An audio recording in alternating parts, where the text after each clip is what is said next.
Welcome to Convos from the Couch by LifeStance Health, where each episode covers the many facets of mental health and well-being. Hello, everyone, and welcome to Convos from the Couch by LifeStance Health. I'm Nicolette Lienza, and on this episode, I'll be talking with Melinda Zappone, a clinician from our Tarrytown, New York office, and we'll be talking about her experiences with trauma-informed care. So welcome back, Melinda. Always great to have you on. Thanks, Nikki. It's really great to be here. Even therapists need therapy too, especially as we navigate our own personal issues. So I'm really looking forward to our conversation today, Melinda, as we talk about how therapists are people too, right? Definitely a follow-up from our previous episodes. Yes. Well. Hopefully I'm more of a person than I was last time Right? and more of a therapist too. That's all what we're trying to do. Just continue to expand our horizons with things for sure. I know you've been on before, but tell us a little bit Yeah. about yourself and also about your project Enya. Yeah, it's funny thinking because you give me a general idea of what the questions are.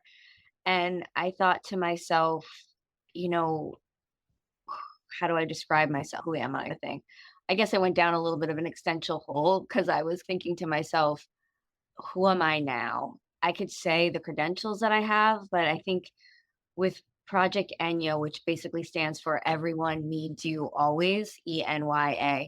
And it's basically a kind of my experience being a therapist through the pandemic, losing my mom in the pandemic, both to the pandemic situation in a way, but her cancer, and then realizing that although I'm a trauma therapist because of lived experience with therapy and trauma, I also had repressed trauma that kind of opened up when my mom passed away.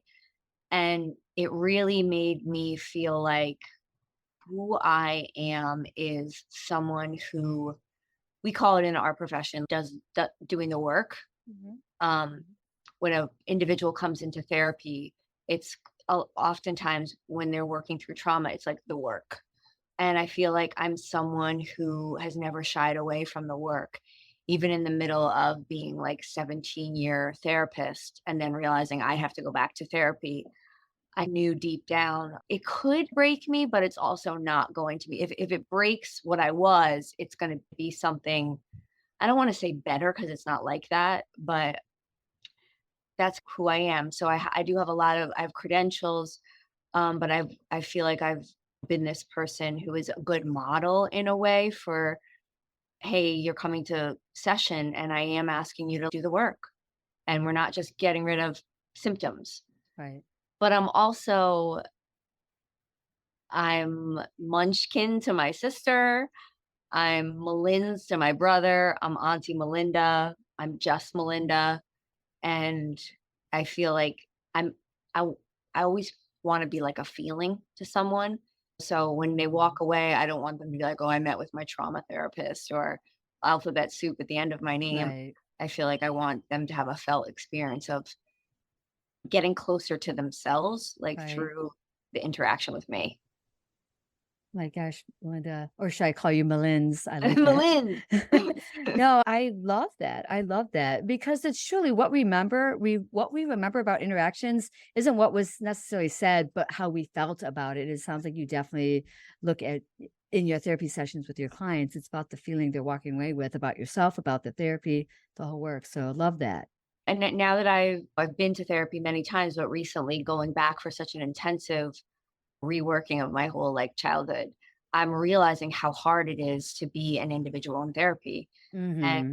the littlest thing, I remember one time being devastated because a patient like rejected me. They didn't want to come to therapy because they said, I think it's moving too fast. Like we're only 3 sessions in, and I feel like I'm moving a little too fast. I want to take a break. And I remember being devastated. Mm. But now that I've gone back to therapy, I realize I wasn't in tune with that person. I was probably more in tune with what I wanted for Mhm. them.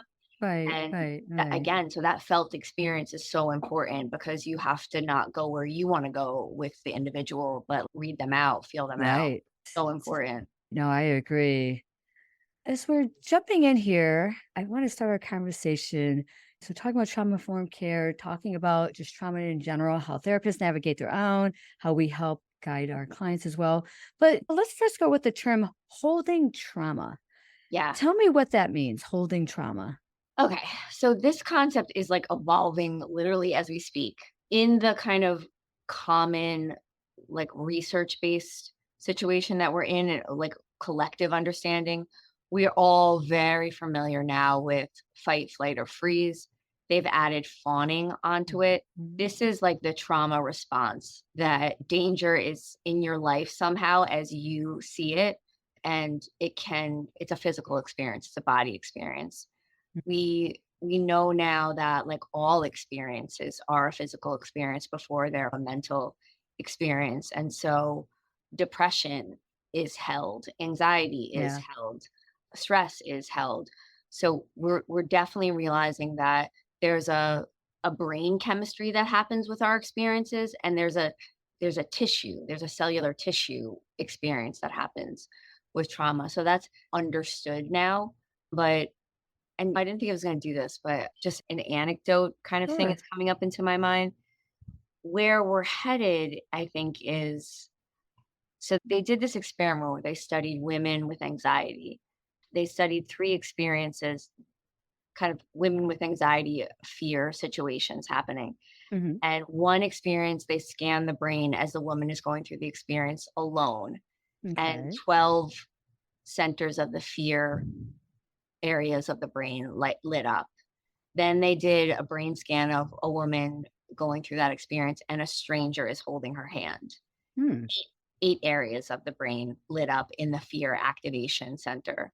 And then they did a brain scan of a woman holding the hand of a partner, an intimate partner, and 4 areas of the brain Um, lit up. mhm. Um, so I use that as example because now what we understand is that obviously your brain and your body is going to log experiences, but Yeah. sometimes the level of fear getting trapped in your system and not being processed is the issue. Yeah. Yeah. And the way we view something helpful like therapy now is not to say that I am this external element that's going to comfort you and fix you through it, but more this idea that you need certain amount of safety around your difficult experiences, or else they will get Mhm. locked and you'll be Mhm. holding it Yeah. in Yeah. certain patterns. So, case in Excellent point point. today, this podcast that I'm doing today, in a way, is my trauma response. I struggle with holding trauma in the sense of when I feel danger, I go to making everybody else okay. It's wonderful that I can transform that into making sure myself is okay and knowledgeable about trauma and experience with Mhm. trauma to do this podcast. But if I was just like helping everybody at home and being a therapist without that kind of body centeredness, that could go Yeah. very the wrong way and be like the bad trauma Right. response. Fair point. Fair So point. now what we're learning is holding trauma is not such a bad thing. We're all holding experiences, but whatever pattern you use to regulate the danger and get it back to an okayness in your system Mhm. is really important. And then also that becomes a healthy pattern that you can repeat. And to use the other example of the study, you also want it to be an experience that has a relational component, that someone is in your sphere while Yeah. you're able to do that. Right. And if Right. you're asking them for help, like a Mhm. therapist holding trauma, therapist holds space for you to Yes. hold your trauma. Yes. And that's the term definitely familiar with, and I use with my own holding space for them. Love that term for sure. Yeah. So lately I say to the people that I do therapy with, as I say, I'm a therapist. And try not to say like my therapist, because it's like you're the therapist, right? I'm the agent that helps you see the therapist in you. And even when we talk about my trauma or being a survivor, it's like moving through experiences. So again, to capitalize on like holding trauma is transforming. As we're saying, you've been holding it. That's the story. Now you're gonna, yeah, you still hold it, but like you let it down and you pick it back up Yeah. and you move through it.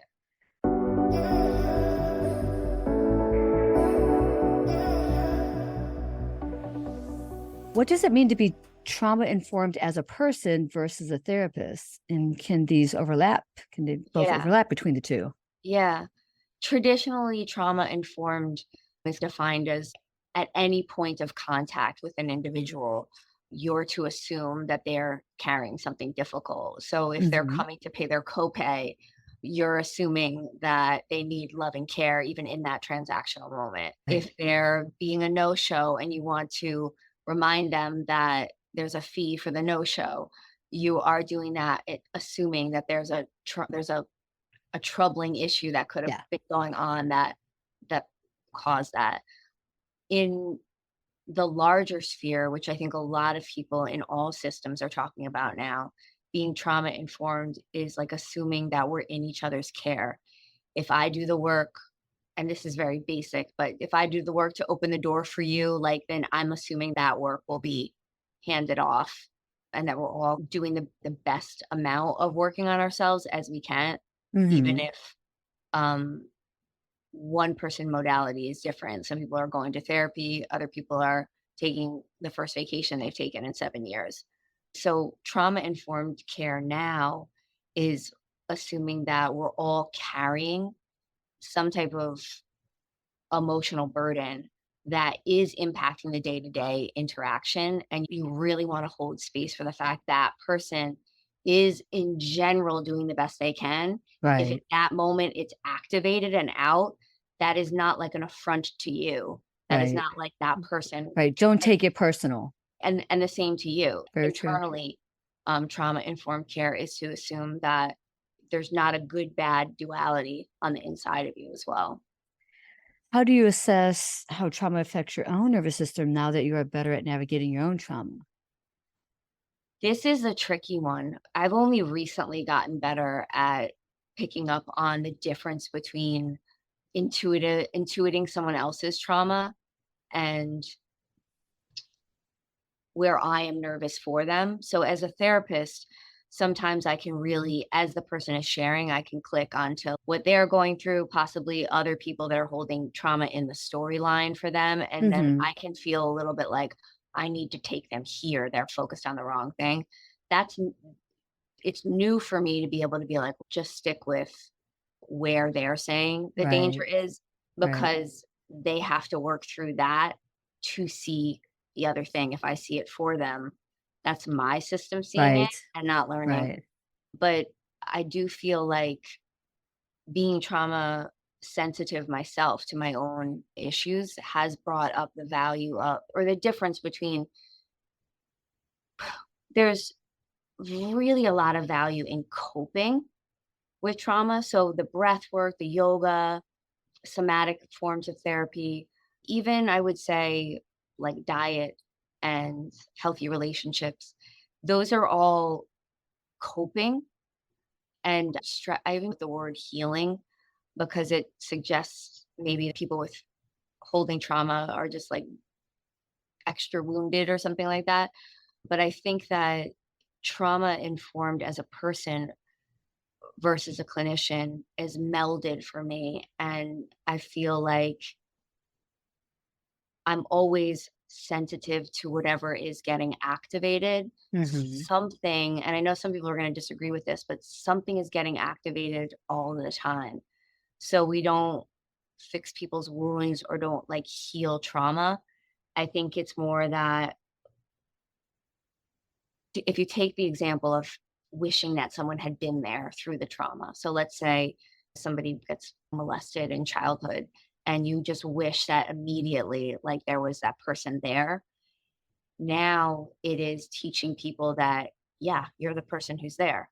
You can't go back in time and Right. erase the trauma, but every time it's activated, and it frequently will be, it's you, you're the parent. Not Right. to mean that we're an individualistic culture and that it's you're on your own, but it's just so very important that if you're leaning into someone else and you're saying, I just got triggered, you also know what you need because that inner parent is there being like, I just got triggered and I don't need to talk about it. I just Hmm. need you to give me a hug. I need you to listen to music with me. I need you to give me some space today. I need you to not have your own story pasted on what is happening for me. No, I agree. How does PTSD or a trauma pattern develop? This is goes back into big T and little t. Big T trauma is like a single incident that, of course, obviously can have devastating effects and trigger the more traditional PTSD, where you really can viscerally re-experience that event and even have an additional symptoms and disorders attached to that, OCD, eating disorders. But then there's also the really now what we're learning from the pandemic and all the things that were going on inside of that collective trauma is that there's like a little t trauma in the sense that it's more things that accumulated. So danger, difficult experiences that accumulated. And this is really like a relational trauma. Mhm. So Mhm. trauma is always like trapped danger.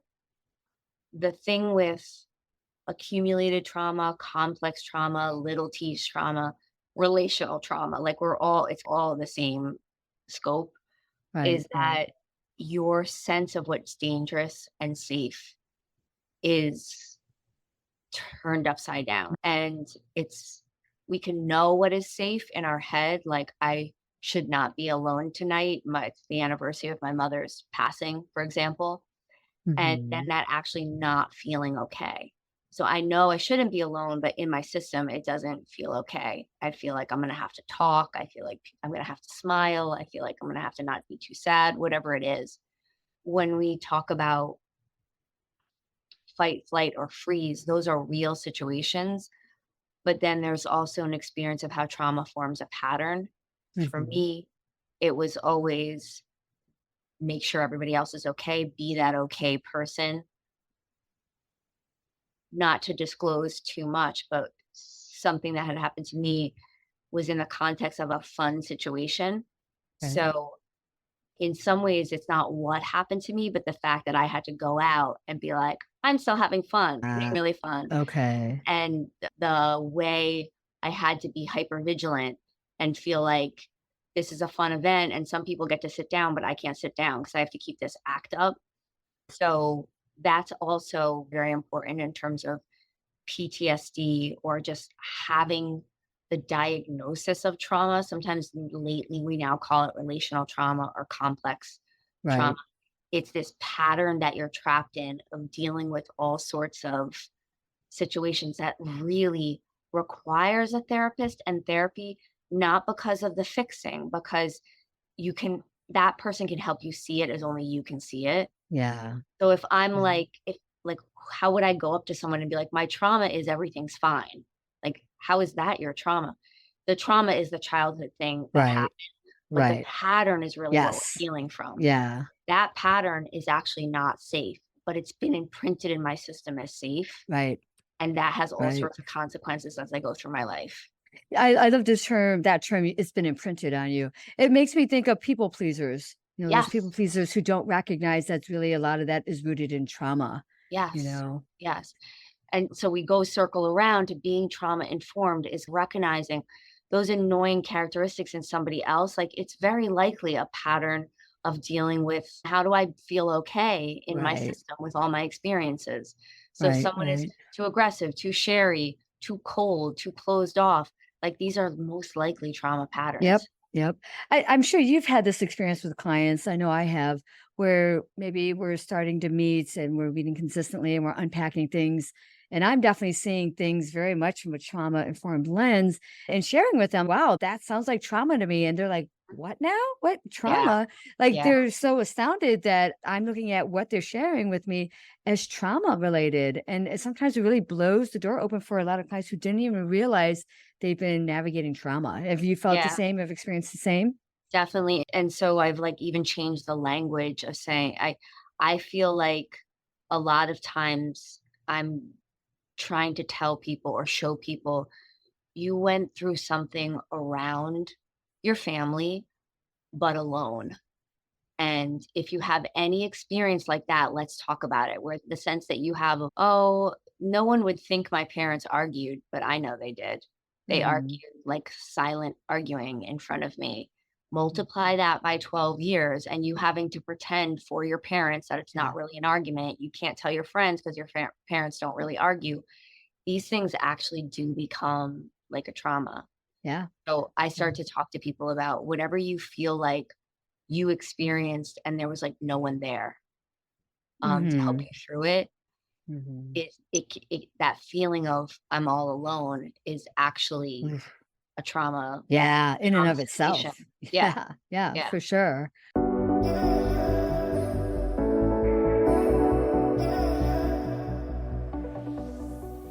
Can you tell us a little bit more about the difference between little T and big T traumas, just to Mhm. clarify a little bit more for those Yeah, who maybe don't understand the difference? definitely. So again, a lot of times people associate like a rape, a catastrophic event, a like worldwide pandemic. Those are what we call like Big big T Ts. traumas. Yeah. Right, right. And a lot is very much linked to obvious symptoms like dissociation and even sometimes like psychosomatic factors to it, headaches, Stomach aches, panic things like that. attacks. Yeah. Yeah. What little T trauma, and again, this little T trauma is like evolving as we speak. And I Mhm. think the biggest uptick like we've seen in manifestations of little T trauma are droves and droves of couples coming to couples therapy. T trauma seems to be really now manifesting in relationship problems, Yeah. loneliness, disconnection, Right, and right. not being able to sustain a meaningful relationship. In some Mhm. ways, we are just educated more about what a real relational joy is these days. And so we are craving it more. So that's still got to have some research done. Is are more little T traumas happening? Are we just understanding more what we need in terms of relational joy and that lack of with going through life with difficult experiences, the trauma? Mhm, Because life, if even if you're a squirrel, you're gonna have scary experiences mhm, living your life. But we are starting to possibly realize that since we didn't know how to connect, since we don't know how to be in relational joy with other people, everything's always got to be you're a man, I'm a woman, you're a Democrat, I'm a Republican. Like everything is always divided. We mhm. don't know if now that the combination of going through difficult things and then never having that kind of connection that does actually help you feel safe Mm. is contributing to what we call little T Oh, trauma. gee. But we definitely do know that the deal with big T trauma is that more classical war. What did they call it when I came home from war? I think it was at first it was shell shock. Shell shocked, Yeah. yeah. And the little T trauma is being much more relational. Yeah. Feel like cut off from Right. the ability to find love. Sounds like you take a trauma-informed perspective on most things now. How does that work for you? Oh my gosh, it's so rewarding. I again, this is just like stupid human examples, but I promised myself I wouldn't like over prepare so that I could be genuine. I joined a hiking group because I realized that although it's very important as a therapist to not hold everybody's stuff, and I was a very for years like a lone hiker, go on 3-hour hikes by myself. It occurred to me one day that might actually be part of my trauma and that there was no reason why I was not making it relational at least once in a while. I was just so religiously like alone with it.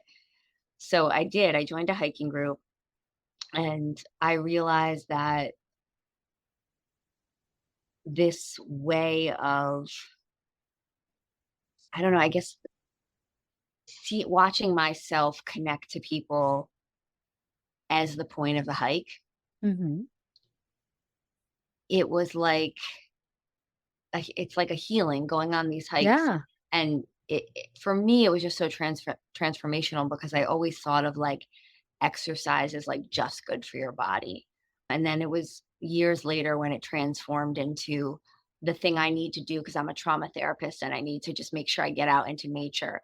It really wasn't until recently, until I went back to therapy, and I realized that, like, that conversation that happens during the hike, and then when someone says to me, this is the best hike that I've ever been in.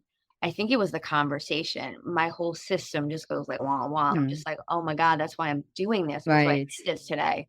Right. I think there are some people that don't need therapy for that, that don't need to be a therapist for 20 years, but I did because I had the trauma. So there was just very certain circumstances where in which I would feel safe.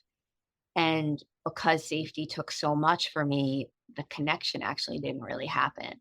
Mhm. These days, that kind of holding trauma myself, but also recognizing another layer of what needs to happen for people Mhm. is really important because I'm thinking to myself, so as a therapist, for years, I've been helping people like identify their trauma that they even had it. But I Right. feel now that, and maybe it's because of the pandemic and what we've been through, I feel now that people want to be whole. Mm. So people coming to therapy, it feels not right for me to be like, okay, so your panic attacks are gone. Okay, so that one argument that's repeating in your marriage isn't happening anymore. Great. That's a successful treatment. This is so different. The type of Yeah. therapy that I'm doing now It's is a deeper wholehearted. therapy. Right. Yeah. It's not just like you said, coping skills. It's more than that. Yeah. It goes much Yeah. deeper.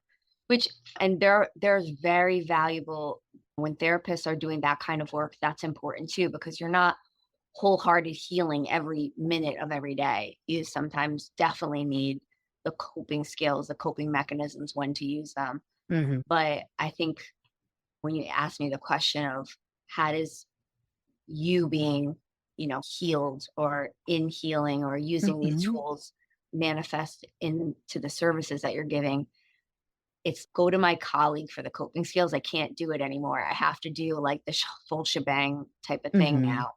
And it's just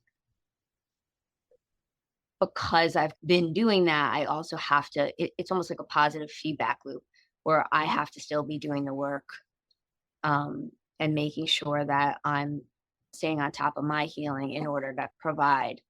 That does become difficult sometimes when I'm thinking about even collaborating with colleagues because every type of therapist has their role in somebody's journey. And Mhm. I do think Mhm. that's where we need to start helping patients more, which is diagnosing where you are Mhm. and what kind of therapist matches with that because people are not always ready. And in fact, Right. what we're really learning, I think we should just educate the entire world about this, is it's very possible that you will go back to therapy at least 3 times in your life.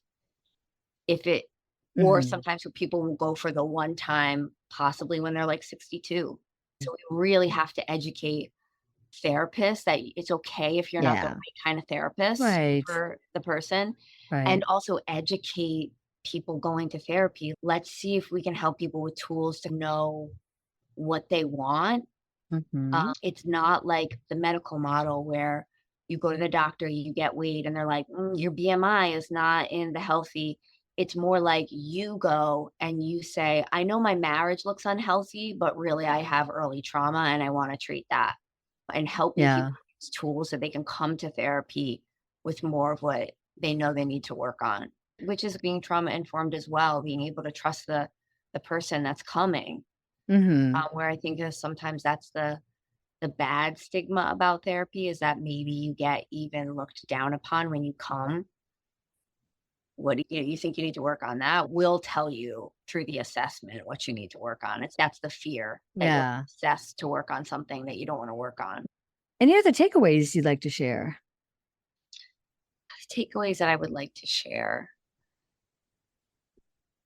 Ask questions when you come into therapy. Try to push through that you can't say something. Not so much to hurt the therapist's feeling, because I think that that's more how my personality would feel. But I do think that there's you are really, you're dealing with a real person, but Mhm. the difference between interacting with a real person is they really have your emotional safety at interest. And if anything is hurting or feeling weird or intimidating or judgmental, try and have the courage to say something because that just 100% is not the intent of the space. Um, and so I just want to give everybody permission to just Yeah. try and think of yourself as for the first time in your life being really able to create like your own little tank for Yeah. whatever you want to work on. Right. And to feel safe to be able to do, Yeah. you know. Yeah. My gosh, Melinda, thank you so much. I really appreciate your vulnerability as we talk today, too, of being vulnerable to share your own experiences. And I think that made it for an even deeper conversation that we had about this topic. So, Yeah, I feel it's so important. During the pandemic, I think a lot of people did this, but I realized that I was writing so much and I think to myself, I think I'm writing a book. But when we talk about like therapists are people too, it's not, hey, we're people too. Come on. It's more, no, I get it. It is so hard to talk about your stuff. It's so hard. Like my therapist, I think rolls her eyes at me all the time because I want to do the work and then show it to her. Be like, this is what I figured out. And it's very hard for me to let her in, especially with I do telehealth. So I also provide telehealth. Sometimes it's really hard for me to not feel like I'm still performing therapy. This is the mm-hmm. work I did. I worked on Yeah, my inner child. Here I go. got And you. I think it's just really hard for people to look at themselves and then ask for someone else to see almost in a way deeper than they do because we have all these defenses. We're not going to go Right, there. So the trust is really important. And sometimes you're not really matched with all the elements that are gonna make you safe, so that's tricky too, because you never know, your therapist might wear a hat to session one day, and you're like, "Oh, that makes me think she's like this kind of a person. Can I open up to that kind of a person?" And the weirdest things can make you feel unsafe. I just right. want everybody to realize that that's super normal. Let Mm-hmm. that in, talk about that. Sometimes don't have an agenda and just Yeah. let yourself talk about Stream of consciousness, the free weird flow. thing. Yeah. Yeah. Yeah. Yeah. I Yeah. agree. My gosh, thank you so much again. Thank you for sharing. Always appreciate having you on, and I look forward to having you on again. Thank you. I really appreciate it as well. It's really great to have the opportunity to just be both a person and a therapist. So I really appreciate it so much. You're welcome. I'd also like to thank the team behind the podcast, Jason Clayton, Juliana Whitten, and Chris Kelman, with a special thanks to Jason Clayton, who edits our episodes. Take care, everyone.